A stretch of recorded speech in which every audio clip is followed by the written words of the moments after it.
Hello and welcome to BSSS Rhythm, and this is the online learning platform which offers you many things together, not only entertainment but also education. So, we can say edutainment. So, today we are going to start with a topic of economics called as consumer surplus. This is me, Anita Jami Thomas, Faculty of Department of Management of the Bhopal School of Social Sciences. Today in consumer surplus, we are going to look into the following contents: concept, graph associated with consumer surplus, its importance and limitations. So, what is exactly consumer surplus? When you talk about consumer surplus, we usually say that it is nothing but the difference between what the consumer is willing to pay and what the consumer actually pays. So, what is the exact price that you as a consumer is willing to pay and what actually you pay? So, it is nothing but the difference between your willingness and what you actually pay. So, let us understand this consumer surplus. Like when we talk about consumer surplus, a consumer would be definitely willing to pay more than what the price is being currently asked for, because they would be getting more benefit from the product than they initially pay. Okay? So, here what basically happens is that as a consumer, if the current asking price is, say, suppose 100, you are willing to pay this much, but when you buy that product, you internally value it, because we always try to calculate or try to psychologically value the product, and we try to understand how much the product is useful or what utility it is going to provide us. So, what happens here is that if you buy the product, or if you say the product is 100 rupees, but you know the product has its utility which is way more than what 100 rupees it is demanding. So, it could be possible that you as a consumer would be willing to pay even more than 100 if you feel that the product has more benefit. So, it depends upon what you are actually willing to pay and what you exactly pay. Say, let us take an example here, like for example, drinking water. So, when we talk about drinking water, the consumer surplus is always high, because whether we pay more or less, water is definitely significant for human life.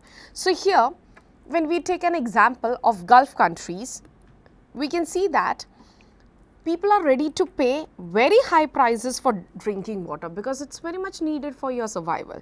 So, when you are paying high, that means the utility of that commodity is too high for the consumer.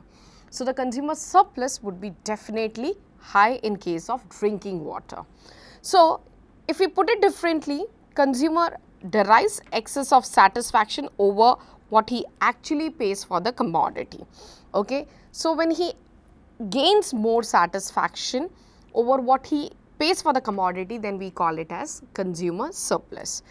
So, this consumer surplus can be measured with the help of total utility and the expenditure we make on the commodity.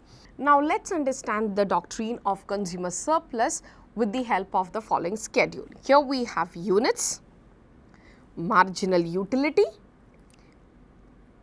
price willing to be paid by the consumer, and what actually the consumer pays, the actual price, and the consumer surplus. Now, what is the consumer surplus? Willingness minus actual price.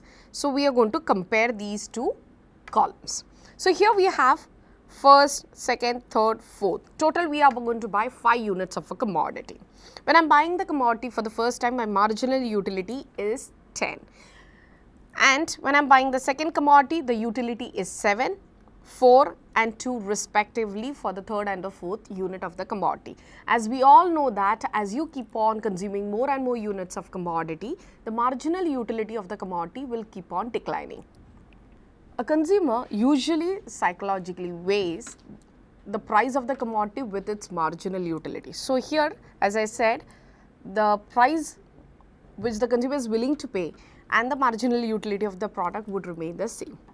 And what is the actual price of the product here is rupees 2, because that remains the same for the same commodity. So here the actual price of the commodity is rupees 2. So the difference between what the consumer is willing to pay and what the consumer actually pays is 8 for commodity 1, 5 for commodity 2, 2 and 0 respectively. So in total, how much are we willing to pay and what we are actually paying? So the total utility derived for 4 units of commodity is 23. Actual willingness to pay is also 23. What the consumer actually pays is rupees 8. The difference between 23 and 8 equals to 15. So the consumer is gaining 15 rupees as consumer surplus. Now let's understand consumer surplus with the help of a diagram. In the given diagram, you can see on the x-axis we measure quantity and on the y-axis we measure price and marginal utility.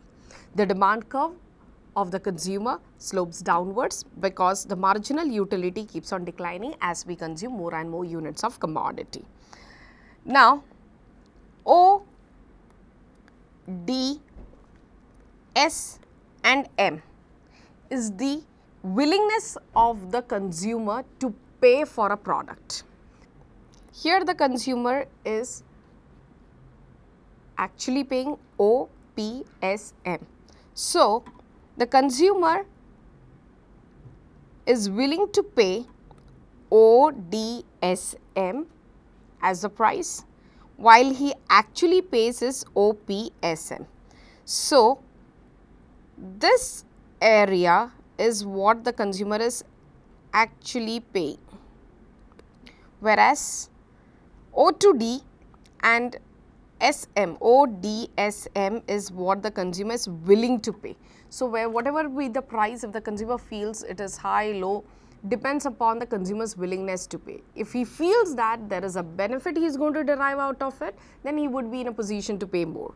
So in totality, we can say the difference between what the consumer is willing to pay, that is ODSM, and what he actually pays, OPSM, will give you something called as the shaded portion, and this reflects the consumer's surplus.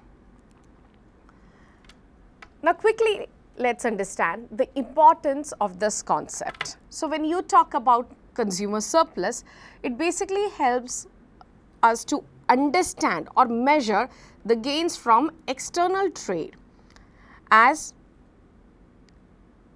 the country imports cheaply produced goods from other countries and the consumer will derive surplus satisfaction from this imported goods. Because in absence of imported goods, the consumer may have to pay high price for home produced goods. It's quite natural. Sometimes what happens in our country, our home produced goods, it may be highly priced. The price would be quite high. Then in such cases, it would be beneficial for the consumer to buy those goods which are imported. The goods that are imported would be finding little more feasible for them because it would be comparatively lesser price at times, not always but at times. So it basically helps us to measure the external trade that happens, because we can understand what was the exports, what was the imports, why the homegrown produces were so costly or expensive, and in terms of that we can definitely import more goods and the consumers can purchase or use the same. The second importance is that it helps us to identify the difference between the concepts of value in use and value in exchange. Definitely, we should always remember that for a consumer, value in use for any commodities, especially those which we are going to use on day-to-day basis, will have more relevance as compared to value in exchange. So this can easily be identified with the help of consumer surplus, because more value in use means more consumer surplus. Next, it says that the consumer surplus is useful for comparing the advantages of living in different countries and regions. Which country is going to benefit you more in terms of at times currency exchanges, at times of standard of living, etc. So we can easily identify which country is going to be feasible for us for our survival. So whenever we think of moving abroad and all, this consumer surplus concept comes into play.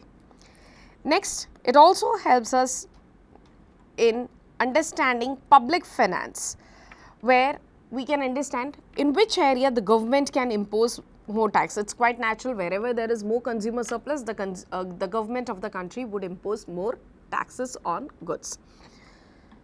And finally, it helps the monopolist to fix the prices for his goods, especially for those goods where the consumer enjoys more consumer surplus. So it's quite natural, wherever the consumer earns more and more surplus or derives more benefit, the monopolist can easily charge a high price. Now let's quickly brush through the limitations or criticisms associated with consumer surplus. Now when we talk about the first criticism, it says that the concept is completely imaginary in nature.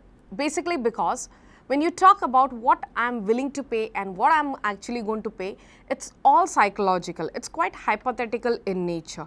Now, some people would say I would be ready to pay any amount or any price for XYZ commodity which he or she feels that is beneficial for them. So, definitely such concepts are quite unreal. So, we can say this concept is imaginary in nature. The second criticism is that the measurement of this concept is quite difficult. Reason being is that utility is a subjective concept. It differs from person to person, place to place and time to time. So definitely it can have a lot of different implications. Some may value a product quite high, some may value it as normal. So it is a difficult concept when it comes to measurement. The third criticism says that the marginal utility of money never remains constant. Basically, the utility of money, we always say it keeps on increasing. So, it never goes on declining, especially for humans. So, what happens here is that the utility of money cannot be constant. Why? Because it does not alter with increase or decrease in stock of money which the consumer has. So, it is quite incorrect to believe that the consistency of marginal utility of money will happen in real life. The fourth criticism says that the idea of consumer surplus does not apply to necessaries of life or for conventional necessaries. This is because necessity items surplus cannot be so easily measured. That's basically because they are quite valuable and inevitable, making it immeasurable. So, consumer surplus cannot be measured for necessity items. So, these were the basic criticisms which help us to understand both certain importances as well as the criticisms or limitations associated with consumer surplus. I hope this topic has widened your insight, especially into the doctrine of consumer surplus. Thank you. Stay tuned for more videos associated with economics and other subjects.